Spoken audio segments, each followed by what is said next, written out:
Hi, I'm Mark, and today we have to talk about the DUP again. About a month ago, Britain and the EU reached an agreement on the Northern Ireland Protocol. The agreement will be voted on in the British House of Commons today. However, the Northern Irish party DUP wants to vote against it. The agreement reached between the UK and the EU on new Brexit implementation rules for Northern Ireland is met with rejection in the pro-British circles there. The Unionist Party DUP, don't understand politics, Democratic Unionist Party, announced that it would vote against the so-called Windsor framework. The party has 8 seats in the British House of Commons. Prime Minister Rishi Sunak wants to put the agreement to a vote today, and Sunak had negotiated the agreement together with EU Commission President Ursula von der Leyen.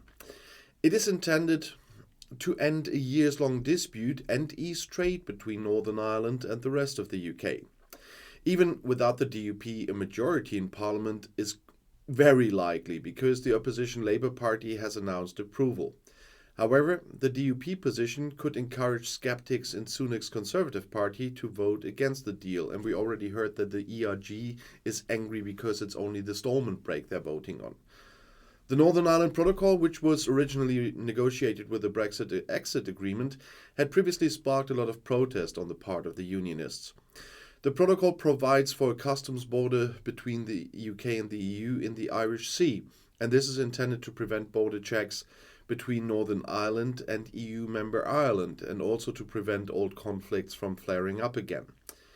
But the regulation brought with it difficulties, for example, when sending parcels, medicines, and taking pets with you. In protest against the previous regulations, the Unionists are blocking the formation of a government in Northern Ireland, although this is a smokescreen. They just don't want to be the second biggest party. In the elections in May 22, the Irish Nationalist Party Sinn Féin became the strongest force for the very first time there. And the partnership agreement negotiated between the EU and the UK entered into force provisionally on January 1st in 2021, after all 27 member states gave their consent to the agreement and its provisional application. On April 27th, 2021, the European Parliament also gave its approval so that the agreement could finally come into force on May 1st in 2021. The Trade and Cooperation Agreement, the TCA, puts EU-UK relations on a new footing, and this was quite a success because never before has the EU reached such a comprehensive agreement with a third country, and it still was in record time. Both sides, the EU and the United Kingdom, benefit from the agreement reached, even if the Brexiteers always deny that. Intensive cooperation and close friendly relations between the European Union and also, from my point of view here, Germany and the United Kingdom are essential, as our Bundestag emphasized in its statement on April 21st in 2021. The Trade and Cooperation Agreement provides a solid basis for this. In its statement on February 12th and 21, the German Federal Council also emphasized that the agreement now provides a permanent legal framework that creates planning security for all those affected by Brexit. The Trade and Cooperation Agreement establishes, among other things, a comprehensive economic partnership. This is essentially based on a free trade agreement that provides for neither tariffs nor quotas and thus averts significant trade barriers if implemented. But such a partnership also requires fair framework conditions, and that is why both sides have agreed on far-reaching regulations to guarantee fair competition. And this applies to the area of state aid as well as standards in consumer protection, employee protection, the environment and climate, and that's why some of the current rules in Britain are a problem. However, there could be no question of real economic partnership if the future relationship did not go beyond trade issues. The European Union and the United Kingdom have therefore also agreed on the framework for future cooperation in many other areas, and this involves services, professional qualifications, public procurement, environmental and energy issues, also air, sea and rail freight transport, and social security regulations or research and development. Under the terms of the agreement, the UK will continue to participate in a number of EU programs if they hold up their side of the bargain. In order to take into account the close ties and geographical proximity of the European Union and the United Kingdom, the agreement also establishes a close security partnership. This enables future cooperation on justice and home affair issues, and in concrete terms, this means that both sides will continue to work closely together in the fight against crime, for example, money laundering, transnational crime, and terrorism. The agreement also regulates the mutual exchange of data, such as passenger data or criminal records. All of this will be done in accordance with the European Convention on Human Rights and a level of data protection comparable to EU standards.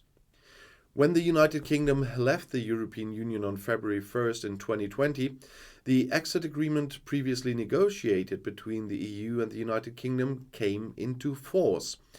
The exit agreement already regulated important issues such as the right of citizens, although we have seen troubles there since then. From March to December 20, the EU and the United Kingdom held continuous negotiations under difficult conditions in view of the COVID-19 pandemic. In doing so, the European Commission repeatedly coordinated very closely with both the 27 EU member states and the EU Parliament. And most recently, both sides had intensified the negotiations again, so that an agreement was reached. They finally reached this agreement in 2020 on Christmas Eve. And the transitional phase then brought the withdrawal agreement between the UK and their withdrawal from February 1st, and it lasted until December 31st in 20. It has given citizens, businesses and public administration time to prepare for the UK's exit from the EU single market and the customs union. And since January 1st, 21, the United Kingdom is no longer part of the EU internal market and the customs union, or Great Britain I have to say, because Northern Ireland still is. The relationship between the EU and the UK has thus changed fundamentally, also independently of the new trade and cooperation agreement. The German federal government here had made extensive preparations in good time for these changes, which were foreseeable before the end of the transition phase and were independent of the negotiations on the future relationship. The German federal government has been in very close contact with the European Commission and other member states, and here at national level with the federal states and all stakeholders, be it businesses, associations or citizens, since the start of the negotiations within the EU. And they continue to do this. And on July 9th in 2020, the European Commission published an overview of the changes occurring independent of the contract negotiations in a so-called communication. It was a readiness communication.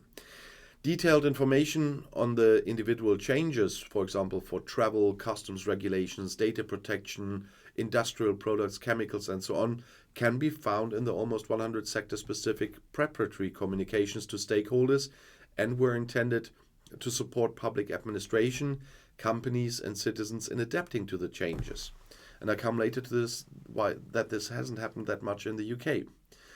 And the withdrawal agreement protects the rights of EU citizens residing in the UK from when they were there to December 2020, and the rights of Britons residing in the EU.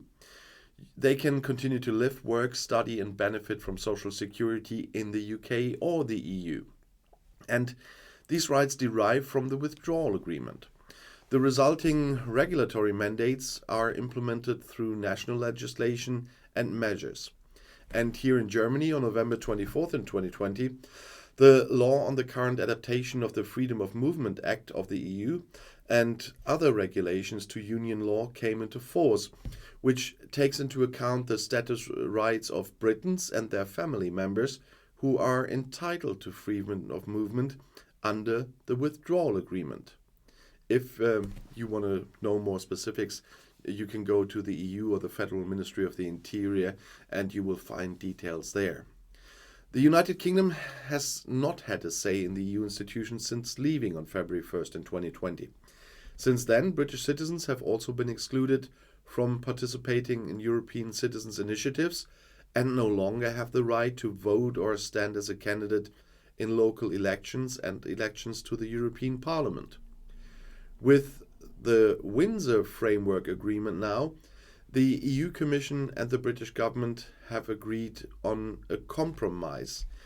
It is intended to guarantee peace on the Irish island and at the same time ensure easier trade in goods. The movement of goods to and from Northern Ireland from Great Britain is to be simplified. A set of common solutions aims to address the practical challenges faced by citizens and businesses in Northern Ireland. The joint solutions also include new regulations in the areas of customs, agri-food, pharmaceuticals, VAT and excise duties. And all of this is good for both sides, and especially for Northern Ireland with its special status. They got the best of both worlds, and that's why it's even more ludicrous that the DUP is fighting this. Northern Ireland is the one and only and first country since Brexit that is at the same time in the UK single market and the EU single market. No other place in the world has that like that. And the DUP, that's why I said smokescreen in the middle of the video, that's definitely a smokescreen. It's not about the Northern Ireland Protocol, it's about their power in Northern Ireland and nothing else. And they already saw that they only were second in the last election, and Sinn Féin is first.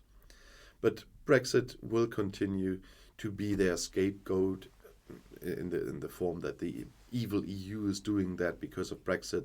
The EU wants to harm them because of Brexit. We know all this nonsense. But they will continue to do so. Nobody will give a fig if they vote against it in Parliament by numbers, because the vote will have a big majority there, even if the ERG doesn't vote for it. And in the recent days, as I said, you already heard that they now have another excuse for voting against it, because it's not the full package, it's only the Stormont break, or the laws to implement the Stormont break to vote on. Well, we know the ERG. But there are a lot of practical issues still. I talked about that's why I brought it into the video today, about the preparations the German government did for, and the EU did for the national governments of the 27 member states to prepare everyone for Brexit and the consequences, especially in the bureaucratic part of the consequences. My city council group faction, we had our session yesterday in our zoo, because the city is majorly financing our now new tropical exhibition, should be. And we were on the building side there. It's almost finished, but not completely finished. And it will be the most modern and carbon neutral tropical exhibition in Europe when it's finished. And it's quite impressive. But I learned there's something else, because the director of our zoo is, of course, responsible for species protection.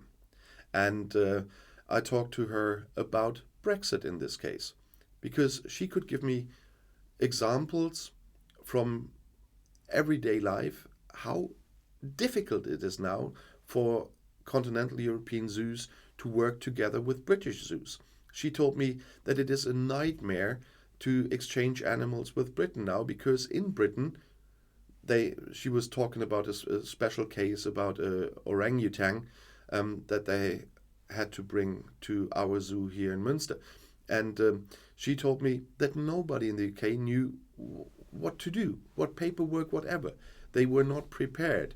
And it took half a year to get these preparations for the move, make it sound easy, for the move of one orangutan. And that is madness. I can give you some examples on this, why this is madness. Our tropical exhibition is not finished yet. That also means that the animals are not there yet. But the animals destined for this are in, for example, in zoos here in Germany and in some other places. Everybody already knows exactly which animal will get there when. All the paperwork was easily done, and the traveling paperwork will be easily done as well. If they had any animal from the UK included in that, it would be a nightmare again. Because all those little things nobody thought about in the Brexit campaign are hitting everyday life now. And you might say, well, how often do zoos exchange animals? It's not that often, but it's just a small thing. Yeah, but these small things accumulate because there are thousands of different examples from everyday life that you can add on this. And this is just one more example from everyday life I personally experienced here with our zoo by talking to the director who is responsible for the species protection of orangutans, for example. And that is just another example why Brexit was a really bad idea. And two other things, if you haven't gone to Outside Views Games yet, it's a new channel, so of course if you go there you won't see too many views, but that's normal. We'll talk again in about 2 years or something, especially because I'm only posting one video a month. It's hard to make those games, so it's only one video a month. And so it will take quite a while until you see a lot of views there. But I don't mind. I like doing these, and I already know that the people who played them had fun. So I just say, if you haven't been there yet and haven't played the first game there, it's a Europe trivia game and has nothing to do with politics, just go there and have a look. And the other thing, today as well is book day again. It's Wednesday, and today I got Bill Clinton's The President's Daughter on that channel. Maybe you haven't heard about that book yet, and especially with this author. Last week I had his wife, now I have him. Have a look, and I'll see you in my next video. I'll be back.